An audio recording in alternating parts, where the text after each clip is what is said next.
आज मैं छठी कक्षा में हिंदी विषय पढ़ाने जा रही हूँ। हिंदी विषय में मैं आज व्याकरण पढ़ाऊंगी। तो सबसे पहले हम यहाँ क्या लिखते हैं, हिंदी, उसके बाद व्याकरण, और व्याकरण में हमारा पार्ट जो है वो है संज्ञा। ठीक है, क्लियर। अब मैं आपको संज्ञा के बारे में बताने जा रही हूँ। चलिए संज्ञा के विषय में लेते हैं। आप सभी लोग ध्यान देंगे, क्योंकि अगर व्याकरण में ध्यान से नहीं सुनिएगा तो फिर आपको समझ में नहीं आने वाला है। मेन बुक में क्या होता है कि कहानी और कविताएं जो होती हैं वो पढ़ के भी समझा जा सकता है, लेकिन व्याकरण में पूरी तरह से ध्यान देने पर, समझ में आ जाने पर अलग से इसके लिए आपको याद नहीं करना पड़ेगा। पूरी तरह व्याकरण समझने की ही चीज़ है। तो संज्ञा के सामने खोलेंगे सभी लोग और देखेंगे।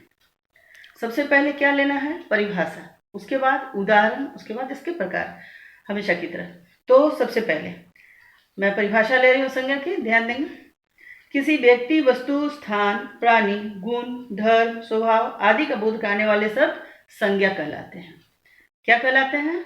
अब हम लोग क्या पढ़ने जा रहे थे, संज्ञा। संज्ञा के बारे में आप जानते हैं, फिर एक बार दोहराएंगे आप। किसी व्यक्ति, वस्तु, स्थान, प्राणी, गुण, धर्म, स्वभाव आदि का बोध कराने वाले शब्द संज्ञा कहलाते हैं। और इसका उदाहरण क्या लेंगे हम, और अगर उदाहरण नहीं देते हैं, उदाहरण की जगह पर जैसे करके डैश देते हैं, लिखते हैं, लेकिन ये होना चाहिए। उदाहरण के बिना जो परिभाषा है वो अधूरा माना जाता है। तो सबसे पहला उदाहरण, जैसे राहुल कुर्सी पर बैठा पुस्तक पढ़ रहा है, हाथी वन में घूम रहा है। ध्यान देंगे, इसमें बहुत सारे संज्ञा शब्द हैं। बच्चों की मित्रता से अध्यापक प्रसन्न हुए। और चौथा मेरा है उदाहरण, क्या, कुतुब मीनार दिल्ली में है। ऊपर दिए गए वाक्य में क्या हुआ कि प्रयुक्त शब्द जो है, जैसे राहुल कुर्सी पर बैठा पुस्तक पढ़ रहा है, जिसमें राहुल, कुर्सी, पुस्तक, ये क्या हो गया, संज्ञा।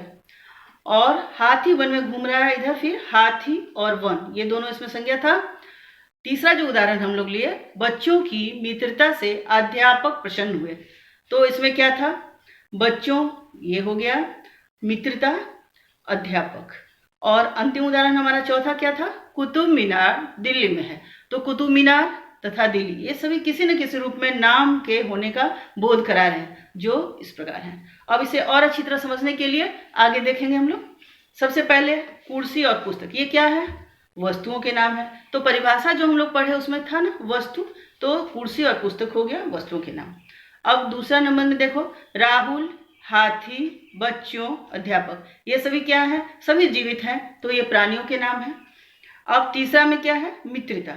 मित्रता क्या है, एक भाव है, आपस के दो दोस्तों के बीच के जो भाव है वो है मित्रता, तो ये भाव का नाम है।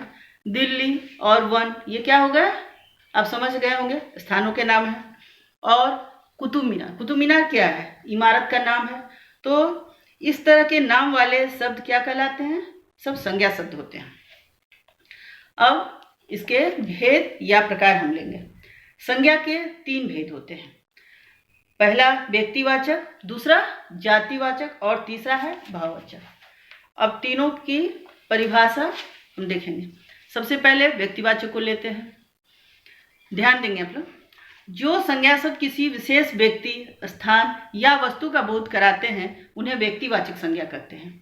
जैसे अब पहले हम क्या करेंगे, व्यक्ति, स्थान या वस्तु है ना, तो पहले व्यक्ति का उदाहरण लेते हैं। व्यक्ति में क्या है, लक्ष्मीबाई, गौतम बुद्ध, रमेश, विवेकानंद, मीरा आदि, ये क्या है, सभी नाम है ना, तो ये हो गए व्यक्ति के नाम।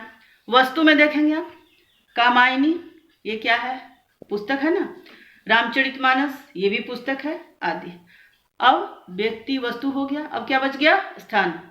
स्थान में हो गया दिल्ली, पंजाब, अक्षरधाम, कमल मंदिर आदि, कोई भी नाम हो सकता है। अब संज्ञा के जो है भेद, दूसरे भेद, जो पहला था व्यक्तिवाचक उसे हम लोग लिए, अब है जातिवाचक। जातिवाचक में क्या है देखते हैं, जो संज्ञा शब्द किसी प्राणी या वस्तु की पूरी जाति का बोध कराते हैं, ये पूरी की पूरी जाति का हमें बोध करा देते हैं, इन्हें जातिवाचक संज्ञा कहते हैं। जैसे लड़के, लड़के से क्या मतलब है, सारे लड़के जितने भी हैं, छोटे बड़े कोई भी लड़के। पक्षी, सभी पक्षियों का भाव का बोध करा रहे हैं। और कुर्सियाँ, जैसे भी रंग की है, कई तरह की कुर्सियां हैं, छोटे बड़े जो भी। यदि हम लड़का पक्षी कुर्सी शब्द कहते हैं तो ये किसी खास लड़के पक्षी या कुर्सी के लिए नहीं कहा जा रहा है। लड़का शब्द किसी भी लड़के के लिए कहा जा सकता है। उसी प्रकार घर, स्कूल, कक्षा, छात्र, पुस्तक, मेज, बगीचा, पशु, गाय, शेर आदि सभी जो है जातिवाचक संज्ञा है।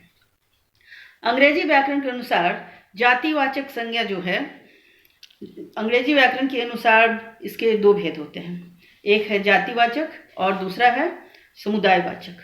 जातिवाचक जो संज्ञा शब्द किसी द्रव्य पदार्थ या धातु का बोध कराते हैं उन्हें क्या कहते हैं? जातिवाचक। उन्हें द्रव्यवाचक संज्ञा कहते हैं। जैसे मिट्टी, सोना, चांदी, पानी, तेल आदि। उसी तरह जो है सो समूहवाचक जो है, समुदायवाचक वो। तो जो संज्ञा शब्द किसी समूह या समुदाय का बोध कराते हैं उन्हें समुदायवाचक संज्ञा कहते हैं। जैसे कि सेना, कक्षा, भीड़ आदि। अब हम आते हैं इसके तीसरे प्रकार संज्ञा का। पहला भेद था व्यक्तिवाचक, दूसरा था जातिवाचक। और जातिवाचक में भी अंग्रेजी संज्ञा व्याकरण के अनुसार इसके दो भेद हुए। कौन? द्रव्यवाचक और समुदायवाचक। और अब लास्ट में इसका है भाववाचक। जिन संज्ञा शब्दों से धर्म, गुण, दोष, भाव, स्थिति, अवस्था आदि का बोध हो वे भाववाचक संज्ञा कहलाते हैं। इन्हें केवल क्या होता है? अनुभव किया जा सकता है। जैसे कि कौशल, ये क्या है? एक गुण है। आलस्य, ये दुर्गुण है। भय, स्वास्थ्य आदि। अब यहाँ उदाहरण देखेंगे इसे, वाक्य का उदाहरण से। घोड़ों की दौड़ देखने लायक थी। यहाँ दौड़ जो है उसके बारे में, दौड़ है भाव। हाथी धीमी चाल से चल रहा है। कोयल की बोली में क्या है? मिठास है। यहाँ ऊपर दिए गए वाक्यों में प्रयुक्त शब्द क्या है?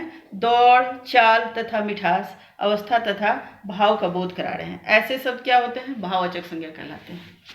अब आपको फिर से एक बार इसको देखना है। अभी तक हम लोग क्या पढ़े? संज्ञा की परिभाषा, उदाहरण, उसके भेद और भेदों की परिभाषा। अब देखिए, अब जातिवाचक संज्ञा है और इससे आपको भाववाचक संज्ञा बनाना है। तो वो कैसे बनेगा, इसका क्या तरीका है वो देखना है। जैसे कि जातिवाचक संज्ञा है बच्चा, तो इसमें भाववाचक में ले जाएंगे तो कैसे बनेगा? बच्चा के अंदर क्या भाव है वो देखना है। एक छोटा बच्चा है, उसके अंदर का भाव क्या होगा? बचपन। मनुष्य है तो मनुष्य का भाव क्या होगा? मनुष्यत्व। माता है तो माता का भाव मातृत्व। राष्ट्र, राष्ट्र का राष्ट्रीयता। और लड़का में लड़कपन का भाव। इस तरह बहुत सारे शब्द जितने भी होंगे, आपको सिर्फ 5 उदाहरण दिए गए। अब सर्वनाम, सर्वनाम जो है उस शब्द से भी उनको भी भाववाचक में कैसे ले जाएंगे वो देखेंगे। सर्वनाम शब्द है जैसे निज, निज है तो भाववाचक में होगा। निज मतलब क्या होता है? अपना, तो निजत्व। मम है तो ममत्व। अपना है तो अपना में क्या भाव होगा? कोई चीज कहते हैं ना ये मेरा अपना है, यानी उसमें एक भाव झलकता है, वो है अपनापन। उसी तरह एक अहम, अहम शब्द है। अहम होता है ना, उसमें बहुत अहम आ गया, तो अहम आ गया इसका मतलब उसके अंदर भाव क्या है? अहंकार। अब हम लेंगे विशेषण से। विशेषण शब्द से भी भाववाचक संज्ञा बनते हैं। कैसे वो देखते हैं। जैसे कि है काला, ठीक है, तो काला में जो है वो कौन सा भाव होगा? कालापन। हरा है तो हरा में भाव क्या है? कहते हैं बहुत हरा भरा है, बगीचा बहुत हरा भरा है, तो यहाँ भाव क्या है? हरियाली का भाव है। मीठा, मीठा में मिठास का भाव। गहरा में गहराई का भाव। सुंदर में सुंदरता का भाव है। अब क्रिया शब्द, क्रिया शब्द से भी जो है भाववाचक संज्ञा बनते हैं। जैसे देखो जागना शब्द है। अब कहते हैं ना कि हम जागते रहे, तो जागना में कौन सा भाव आ जाएगा? जागरण का भाव आएगा। उड़ना, चिड़िया उड़ रही है आकाश में, तो उड़ने में क्या भाव है? उड़ान का भाव है।